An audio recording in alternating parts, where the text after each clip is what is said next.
अस्सलाम वालेकुम जी, उम्मीद है आप सब खैरियत से होंगे। वीडियो शायद थोड़ी सी लंबी होगी, पूरी देख के पूरी सुन के जाइएगा। दो तीन टॉपिक्स हैं जिनके ऊपर बात कर रही हैं, जो कि मैं चाहता हूं कि जाने से पहले मैं इन टॉपिक्स को क्लियर करके जाऊं। सबसे पहला टॉपिक जो मेरी शादी को लेके मसला मसाइल चल रहा है,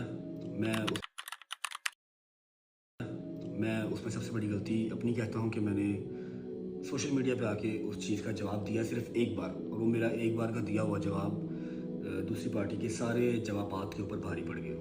असली चेहरा निकल के आ गए।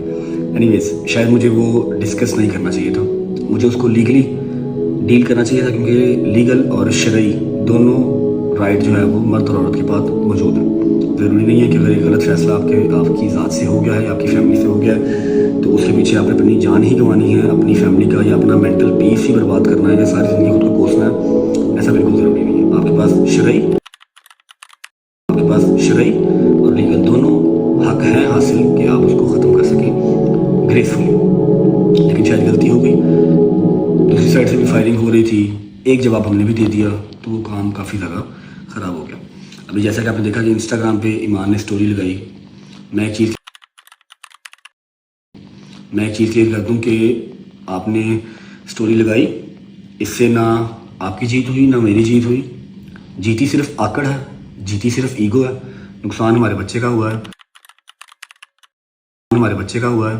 आपने ज़रूरी समझा कि आप स्टोरी लगाएं बजाय इसके कि आप मुझे या मेरे किसी एक फैमिली मेम्बर को मैसेज करते। आपने ये ज़रूरी समझा कि शादी जाए बाढ़ में, डाइवोर्स हो रही है हो जाए, लेकिन चलो लोगों को जो है ना वो पर्सपेक्टिव क्लियर होना चाहिए कि हाँ भी हम ठीक हैं, ये लोग ख़राब हैं। कोई बात नहीं। जो गालियाँ मुझे पढ़नी है, मेरी फैमिली को पढ़नी है, जो हेट मिलनी है वो तो मिल ही जानी है। पहले भी जब से शादी हुई है तब से मिल रही है, किसी न किसी वजह से मिल ही रही है। उस पेपर के ऊपर, उस डाइवोर्स पेपर के ऊपर स्टोरी के अंदर किवान का हाथ रखना कोई ज़रूरी नहीं था। किवान का हाथ रखे बगैर भी हमें गालियाँ पड़ जाएंगी, आप बेफिक्र रहें। लेकिन एक चीज़ मैं आपको क्लियर कर दूं कि जो रजा फैमिली है ये मैंने आप लोगों के सर पे नहीं बनाई। मैंने अपनी फैमिली, अपने फ्रेंड्स के साथ मिलकर मेहनत करके अपनी रियल लाइफ डिस्ट्रॉय करके ये फैमिली बनाई है। इसको अल्लाह की ज़ात के अलावा कोई गिरा नहीं सकता।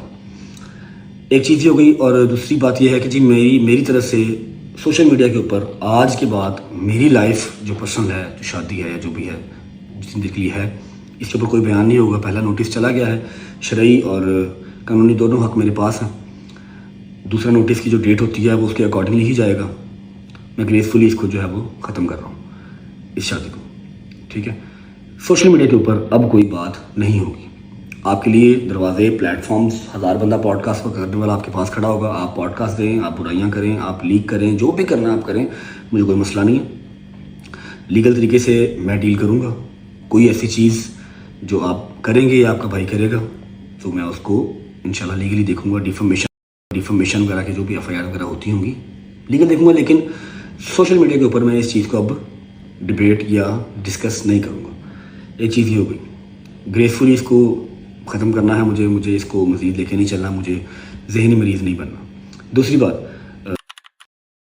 बात मेरा जो मसला चल रहा है अंसर जट साहब से, पतलू से जो मेरा मसला चल रहा है, मैं उसको भी कहता हूँ कि भाई मेरी ज़िंदगी में कुछ रियल मसले हैं जो कि चल रहे हैं। मैं आपके साथ भी अपने इस मसले को जो है ना वो यहाँ पर सोशल मीडिया पे ख़त्म करता हूँ। मैंने आपको भी सिर्फ एक ही जवाब दिया था, दूसरे जवाब मैंने ना आपको दिया ना अपनी फैमिली को दिया, किसी को मैंने दूसरा जवाब नहीं दिया। आपको आज के बाद सोशल मीडिया के ऊपर मेरी तरफ से कोई जवाब नहीं आएगा। आपने भाई जैसे कल कहा कि आपने लीगल नोटिस भिजवाना है, आप 100 बिस्मिल्लाह, आपका राइट है। आप लीगल नोटिस भिजवाएँ, आप FIR करवाएँ, जो आपका दिल करता है आप करें। You are good to go. मेरी तरफ से आपको मज़ीद कोई जवाब इस चीज़ पर नहीं आएगा। लीगल देखें आप भी, लीगल देखूंगा मैं भी। तीसरी बात, रही बात टिकटॉक लाइव की। टिकटॉक लाइव मुझे डे 1 से ही लगता है कि शायद मैं नहीं बना टिकटॉक लाइव के लिए। सब्र और तहम्मुल वाले बंदे का काम है। मैं थोड़ा सा जज्बाती हो जाता हूँ। मेरी ज़िंदगी में आधे मसले जो है ना वो शायद टिकटॉक लाइव की वजह से ही आए हुए हैं। मेरा इंतज़ार टिकटॉक लाइव में मत कीजिएगा। मैं कभी शादो नाज़र ही आपको नज़र आऊँगा, ईद बराती नज़र आऊँगा, या कोई बयान देना होगा तब आऊँगा, अदरवाइज़ नहीं आऊँगा। बाकी अपना बहुत ख्याल रखिएगा। आंकड़े और ईगो जो है वो जीत गई। और लेकिन ठीक है, एक अगर कोई गलत डिसीजन आपसे हो गया है तो ज़रूरी नहीं है कि आपने ज़िंदगी भर उसको बर्दाश्त करना है या आपने मर ही जाना आप उसके पीछे। एट द एंड आपको सुसाइड ही करनी पड़ जाए, ऐसा ज़रूरी नहीं है, आप मूव ऑन कर सकते हैं।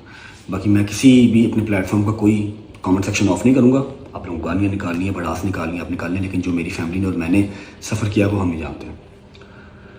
बाकी बेस्ट विशेस दूसरी पार्टी के लिए भी। किवान हमारी प्रायोरिटी है फॉर श्योर, उसकी माँ के लिए भी और हमारे लिए भी वो रहेगी। उसको बस ना ही अपनी भाई के फेम के लिए यूज़ कीजिएगा और ना ही अपने लिए यूज़ कीजिएगा। बाकी मेरी दुआ है कि ऑन को अल्लाह पाक मेरे से ज़्यादा माल दे, मेरे से ज़्यादा शोहरत दे। जिस चीज़ के लिए ये सारा कुछ हुआ है हर मरहले में वो कामयाब हो, मेरी दुआ है इस चीज़ की। जो किवान है वो मेरी प्रॉपर्टी है, मेरा बेटा है, हमेशा रहेगा। मेरा एक एक रुपया उसका है।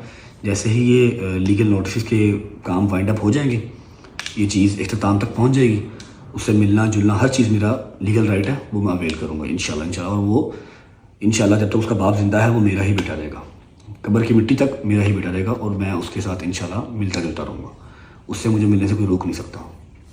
थैंक यू सो मच, अपना ख्याल रखें, इंशाल्लाह जल्दी मुलाकात होगी।